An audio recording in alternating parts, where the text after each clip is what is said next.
Start off the walk. And I want to believe that we are ready to walk. Tumevaa viatu, we have put on our walking shoes. Will you guide us together, even as we join hands, to make this a success? Let us obey the protocol. At this point, I want us to be recognized in a big way. And we are grateful that you found time to come and walk with us. Karibuni sana. Human. A man with charged with protective duty. Kenya. Being the 4th of August 2021. We're doing this for our elephant. So it's not only the elephant, we are also talking about the dik-dik, the Maasai, the Samburus have done a wonderful job. They are some of the best, including ourselves. We are part of the animal kingdom. After 2.5 years that I have not walked. So we have, that is gentleman, that's Paul Buna, he's our photographer. To Zimbabwe, to receive me in Zimbabwe. Why? Dr. Winnie had to come all the way to the US to work with me, and even Malawi, among other places. Why? Because you have started something, represented her well. Thank you so much. Thank you, Ken. The founder of a grassroots organization, Conservation Kenya. And in the last 1 year, we have hosted Team Nyamu in Amboseli. And tomorrow needs nature. And nature needs our wildlife, our gardeners, our ecosystem restorers. Them, and they will came as we protect our elephants and fixing the tuko. Asante sana. Ni matembezi ambayo ni ya kutoa hamasa, kuelimisha na kufahamisha wananchi umuhimu wa kuwalinda wanyama wetu wa pori. Asante sana ambao umeweza kujitokeza ili tuweze kuelimisha wananchi. Kumbuka siku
This is my first walk after the COVID. Last year I was to do a walk in Nairobi to Eritrea, but COVID came and I had to shelve that. But this is a short walk that I'm starting today.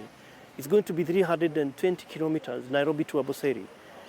It's just 10 days walk, and I'll be walking, today I'm walking all the way to Kitengela. It's about that 1 kilometer. Tomorrow I'll be starting the walk with the county commissioner from Kitengela to Isinya. And then on Friday is when I arrive in Kajiado with the governor, and then I will be arriving in Amboseli on the 10th.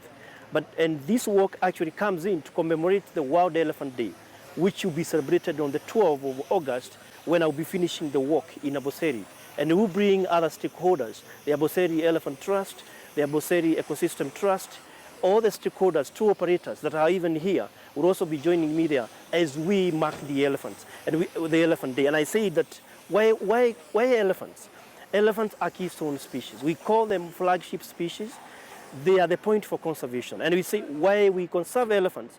We are conserving elephants for posterity and even for us ourselves, because where we have elephants, we have clean habitats where we get water. For pastoralism, they live with wildlife. So if we conserve elephants, we know there are some areas that are well protected for them to graze in.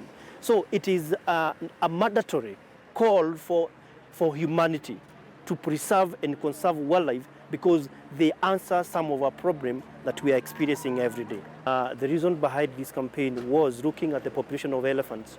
In 2007, 8 and 9, we saw a decline of elephant population in Kenya and also in Africa, and this was actually hyped by the poaching.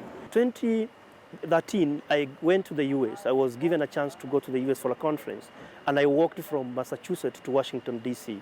And after the completion of the walk, which was 1,200 kilometers, the US government, through the Fish and Wildlife, they accepted my call to destroy 6 tons of ivory, which I was against in Colorado, Denver.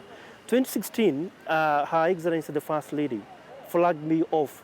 I was now taking my campaign out of the Kenya, because we know our elephants are cross-border species. They move to Tanzania, they move even to Ethiopia through the north and Uganda.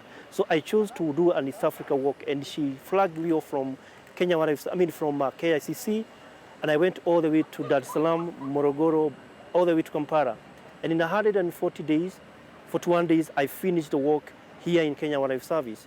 And what means to her, both the gesture and her commitment, has chosen us, and we always say elephants are led by matriarch.